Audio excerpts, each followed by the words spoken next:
Hi guys, Bashir here. In this video I want to discuss the points that you need to keep in mind if you're transitioning from a traditional 2D fighter into Smash Ultimate. For me personally, I have been playing 2D fighter, especially air dashers, for the past 15 years plus, and I recently got into Smash. So after I learned the basics of the game and I started to get more into the high level, I started to figure out that I'm running into some troubles and I reached some walls that I cannot get over. And after sitting with some of amazing players, shout outs to Professor Mulukhia and Moom, I started to figure out that there are concepts that I was applying in traditional 2D fighting games into Smash that were hindering my progress.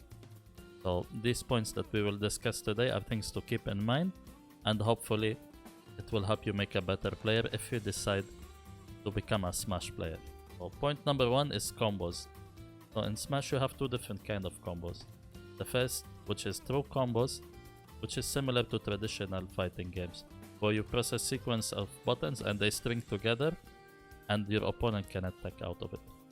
The second type of combos is not so true, and this is due to the fact of the weight system and the directional influences. So in Smash, while you're getting hit, especially at higher percentages, you can actually direct where your character is going. So this makes comboing a more dynamic and more awareness feeling, instead of memorizing a set of button strings that you can execute in a row. The second thing that affects combos in Smash is also the weight system. So you have characters that are light, you have characters that are heavy, as demonstrated by this Pikachu combo. So for some characters you can do a shorter string, and for some other characters you can do a longer string. The other thing for not so true combos is that the fall speed of the character also determines how you want to do your mix-up and your resets. The second point is the game plan in Smash. Usually in fighting games, your aim is to get your opponent's health bar to 0. So you would really can apply combos based on hit confirms or based on starters. But in Smash, the higher the percentage gets, the smaller the amount of combos that you can do. So at the beginning of the match, when the percentages are lower, you would be focusing on comboing and doing loops and resets. However, as the percentage gets high, you would need to start thinking about kill confirms, ledge trapping, etc.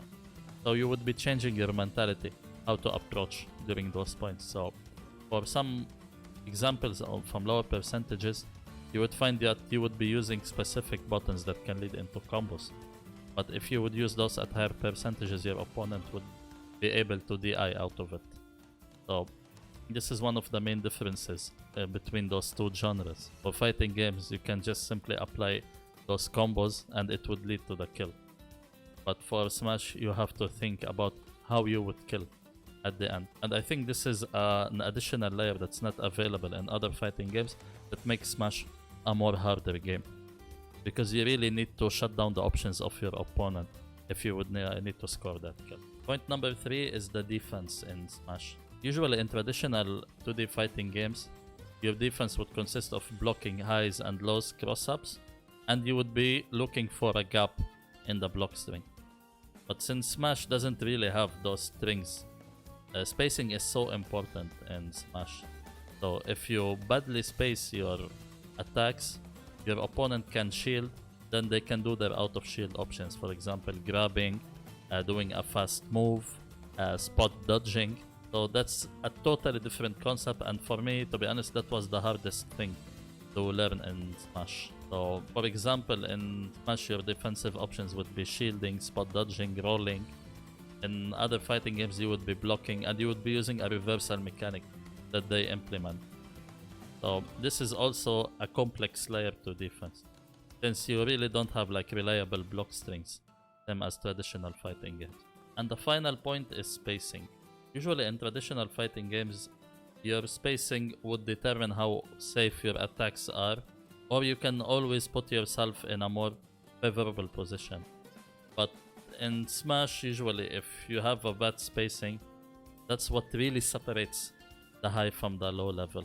I know this is true in traditional games also, but for Smash this is a really defining point, since movement is much more free form and much more dynamic spacing is really important, and that's what determines which attacks can be safe, which attacks can be a mix-up, which attacks can be punished. So those kind of small spacing decisions is what really sets like the top players from the mid-level or the beginner players. And usually, because in a fighting game what happens is that you would approach your opponent and you start to do like your block string, then it will push you away, then khalas, you're in a safe position. Or you can do like a special that makes you safe, then you reset the situation there. But in Smash, since you don't have that thing like a block string, you are committing more than other fighting games.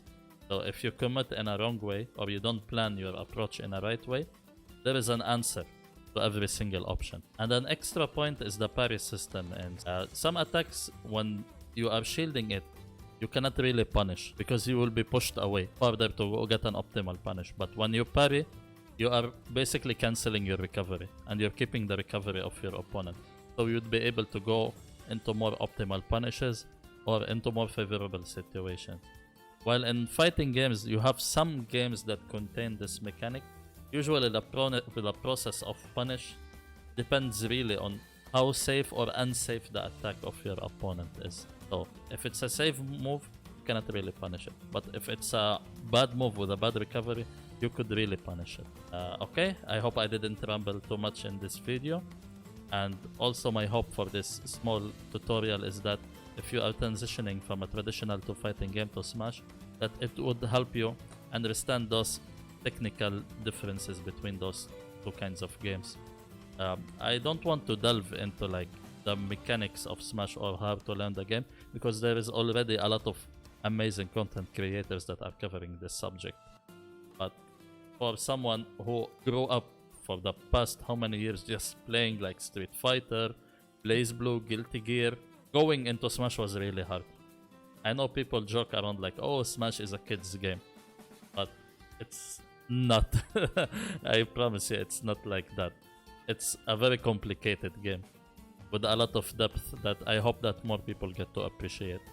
Also, Smash is a wonderful game with amazing communities and a very big competitive scene, and with a bright future. I think it's worth your time if you are playing those kind of games just to discover Smash, and perhaps you will stick around the same way I did. Okay, as always, thank you so much for watching. Don't forget to subscribe, and I'll see you in the next video. Yalla, peace.